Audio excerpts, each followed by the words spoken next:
Indigo Moon here. Thank you so much for joining us today. So growing up, I had a very close cousin who I saw as much more like a sister.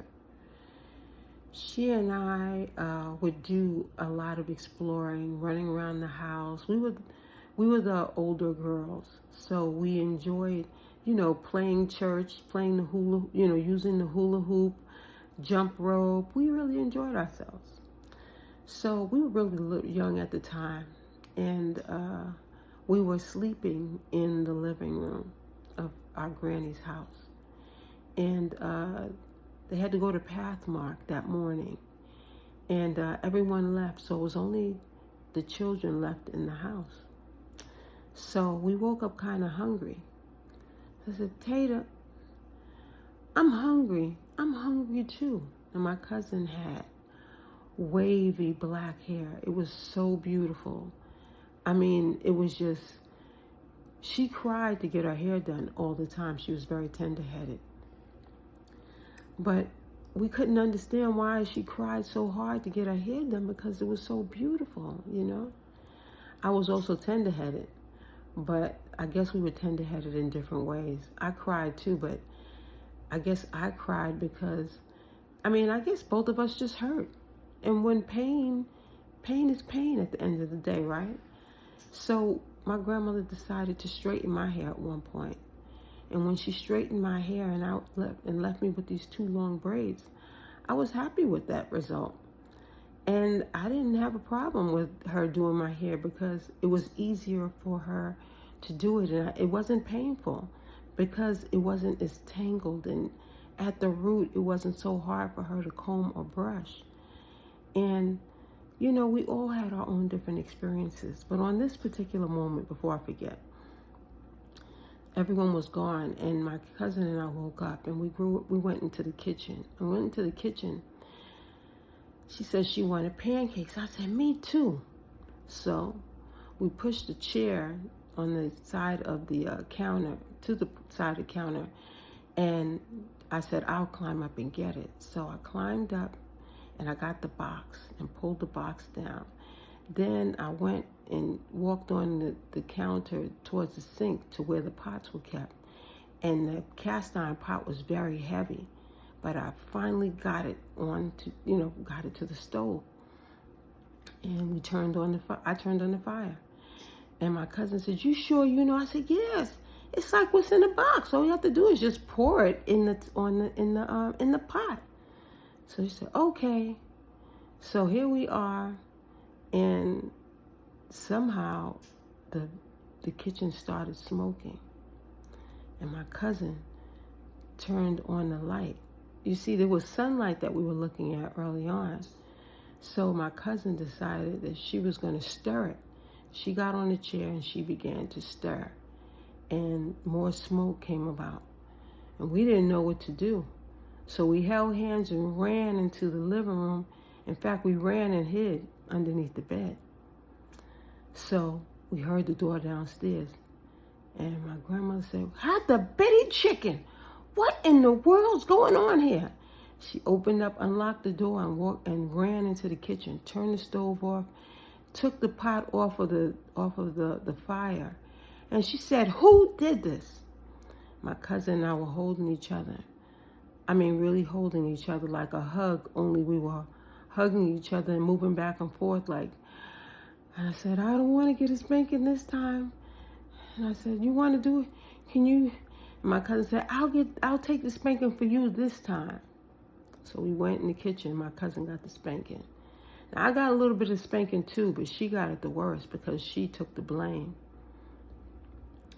It's hard sometimes when you're children, some of the choices that you make. You don't know better. That guilt stayed with me for a lifetime. And whenever my cousin and I had an argument or a fight, I held that as whatever I got, whether she was upset with me, stopped talking to me. She was more forgiving, I have to honestly say. I was always the one who was more quiet. I take my silence and I move on, and I'll separate, and I'll go through the whole process in my head or write down, journal it. And I'll take that. And sometimes when the results are negative, I say, okay, that's still the karma I'm receiving for that time when that happened, where she took the spanking for me.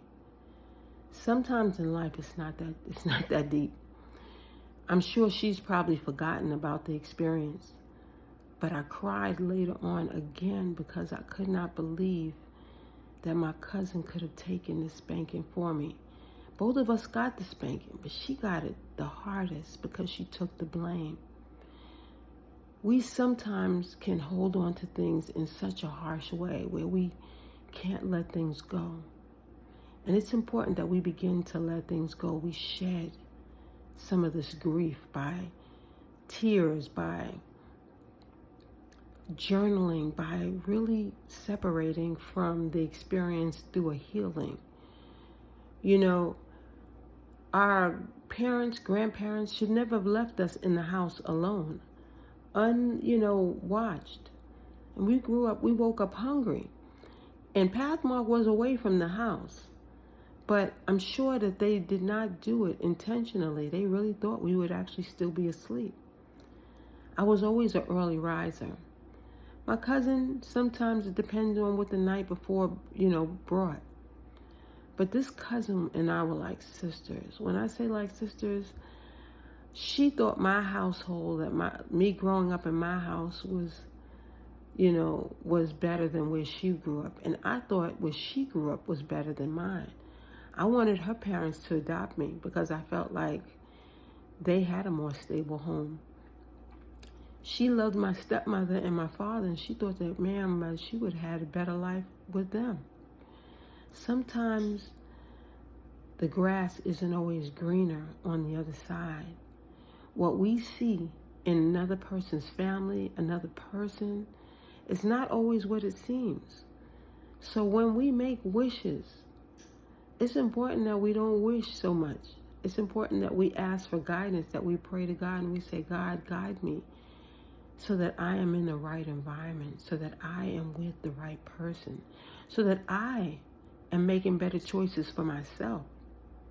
Because in the end, what we're doing is we're asking for something that we know nothing of.